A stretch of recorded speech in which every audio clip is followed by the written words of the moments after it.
What's up guys, today I'm going to be showing you some quick tips and tricks on how to get S rank in Beach Volley Folly on Mario Party Superstars. To play this game mode, go to Sports and Puzzles and mount Minigames, and Volleyball will be the first minigame option. Remember to make sure you're online to play the rank mode, or otherwise this option won't be available. There are 5 ranks starting from D rank, and to get S rank you'll have to gain points from playing matches.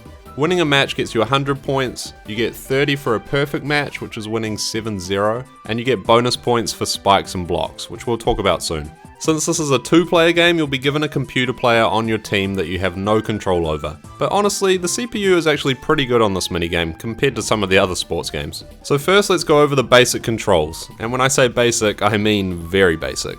Press B to jump, and A to hit. And that's the tutorial. Thanks for watching guys, good luck getting S rank, remember to like and subscribe.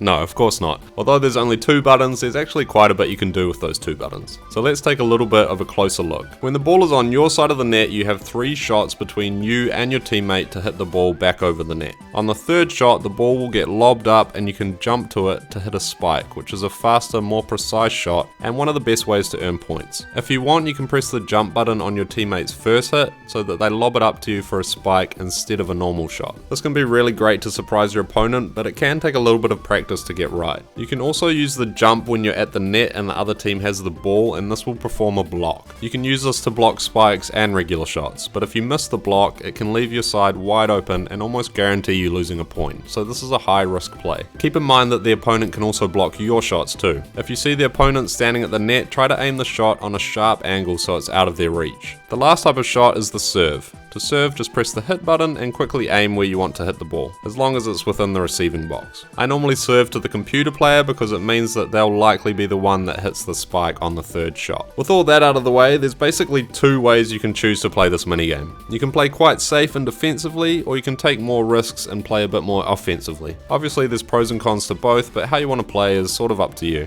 I often start aggressively, and if things go well you can keep the pressure on and go for a quick victory, or otherwise if some of your risks don't pay off, you can switch to a more defensive play. So firstly, let's take a look at what I mean by a safe play style. The idea here is just to focus on returning the ball over the net. You can still go for spikes, but you're also hoping for your opponent to make mistakes, like missing blocks or hitting shots out. I probably wouldn't recommend going for blocks yourself unless you're really confident, because otherwise it's just too inconsistent. Just focus on returning the ball. This is kind of the more boring way to play because points will take longer to win, but on the other hand, you don't need to be super skilled to win matches. Mostly just patient. Then you've got the more fast-paced offensive strategy. You want to spike every chance you get and block any shots coming from your opponent. This method can be a lot of fun, but if you're not careful, you can throw away points very quickly with stupid mistakes. Like I said earlier, finding a balance between offense and defense will be key to getting a lot of wins fast. Practice those blocks and get comfortable with hitting spikes on your 2nd shot. Remember, you can learn a lot from the matches you lose too. Ask yourself, why did you lose? Did you make too many mistakes? Were you too repetitive or predictable? Was the opponent just better than you? If so, why?